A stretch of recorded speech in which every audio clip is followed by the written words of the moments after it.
tous, c'est TV Sorar. On se retrouve aujourd'hui pour une nouvelle vidéo sur le suivi de mon aventure. Donc la semaine dernière, je vous ai fait une vidéo où je vous expliquais donc mon parcours, combien d'argent j'avais mis dans le jeu, euh, la stratégie que j'avais au début, la nouvelle stratégie que j'ai adoptée actuellement. Et maintenant, du coup, dans ces nouvelles vidéos, je vais vous montrer donc toutes les semaines, Games Week par Games Week, tous les mouvements que j'ai fait dans la semaine, les achats, les ventes que j'ai réalisées, pourquoi j'ai acheté des joueurs, et je finirai tout le temps par la composition de mes équipes pour la Games Week du week-end. Donc voilà, on se retrouve tout de suite pour les explications. Ok, donc cette semaine, qu'est-ce qui s'est passé? Donc au niveau des mouvements, je vais vous montrer ça tout de suite. Donc on s'était quitté la semaine dernière, donc j'avais eu la récompense de ma Games Week de la semaine dernière, donc j'ai eu le palier au niveau des rares. J'ai gagné une carte, pardon, juste ici, le Georges Mikutadze que j'ai revendu de suite, donc quasiment 0,30 Ether.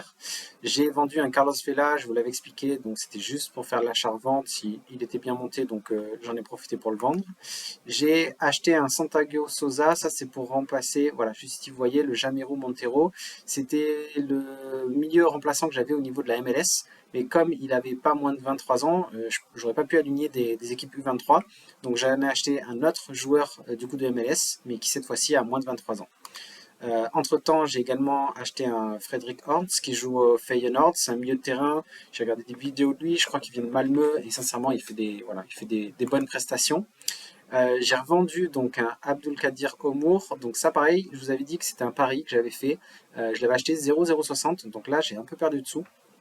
Et voilà, je comptais le garder pour revendre. Sauf que j'avais besoin de liquidité et surtout, il y a eu un mouvement donc, qui joue à Trabzonspor et il y a l'entraîneur de Trabzonspor qui a décidé d'acheter un ailier droit donc qui joue exactement à son poste et il a dit dans un communiqué que la priorité ça serait de mettre d'abord son remplaçant et seulement Omour quand il y aurait des blessures de carton rouge en fait qui serait en turnover. Donc va perdre sa place titulaire, il allait perdre encore plus de sous. Donc là j'ai perdu à peu près 15-20% sur l'investissement. Donc c'est pas grave parce que je les ai rattrapés juste après. Vous voyez avec un petit achat-revente que j'ai fait. Vous voyez j'ai acheté le 29 un Gustil qui était à 0,046 donc attaquant de Feyenoord.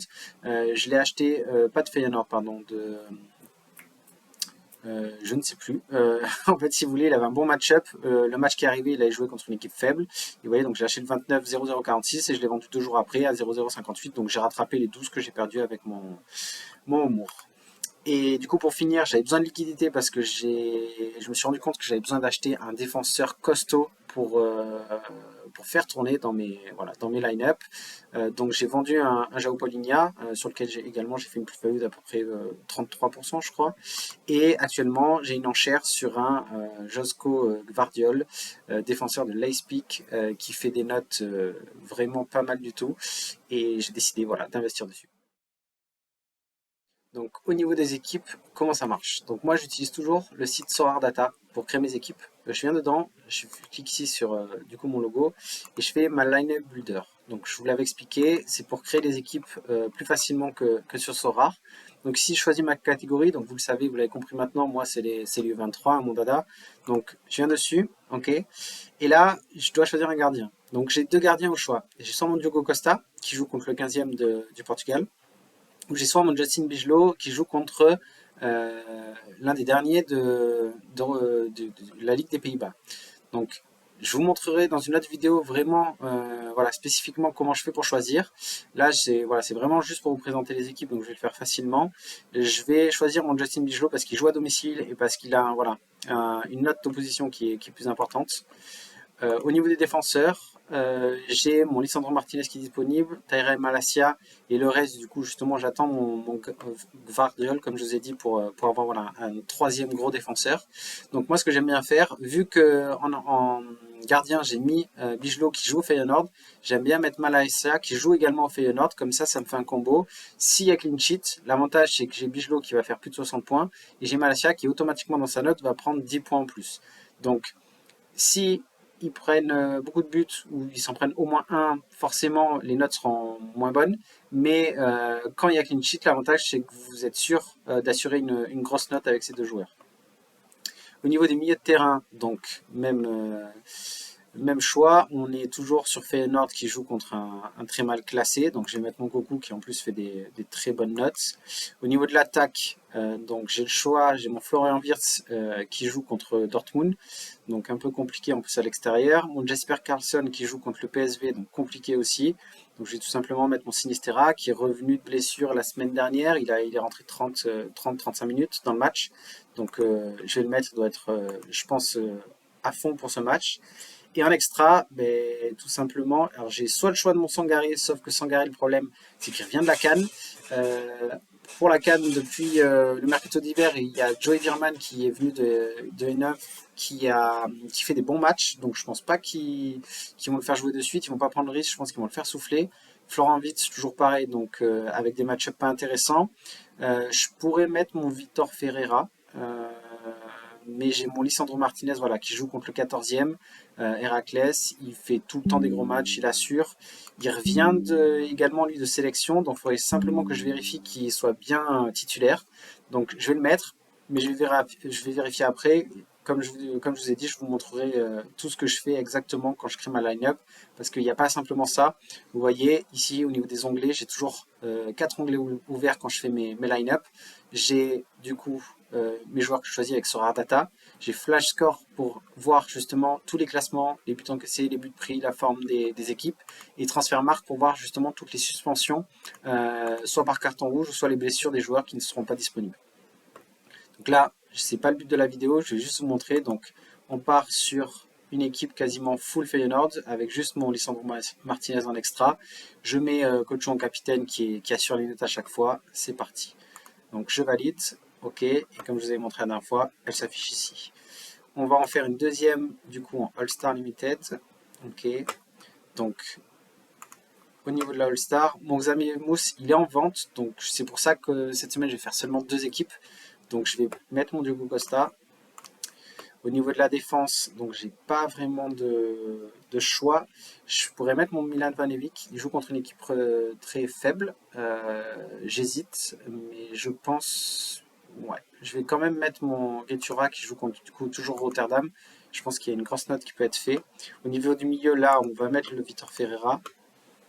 Au niveau de l'attaque, alors Jesper Karlsson, le problème c'est qu'il joue contre le PSV solide à domicile. J'ai peur qu'il fasse une note moyenne, en plus vous voyez en opposition il est seulement à 44, donc je vais quand même mettre mon Florian Wirtz. Ça peut être une valeur sûre. Et au niveau des milieux, alors là j'hésite vraiment. On a Moussiala qui joue contre Leipzig, et en plus il n'est pas tout à fait titulaire. Alors si j'arrive à valider Guardiol, je l'aurai demain, donc j'aurai largement le temps de faire la. Quand je fais cette vidéo, on est mardi, ok, je vais la sortir jeudi, mais on est mardi.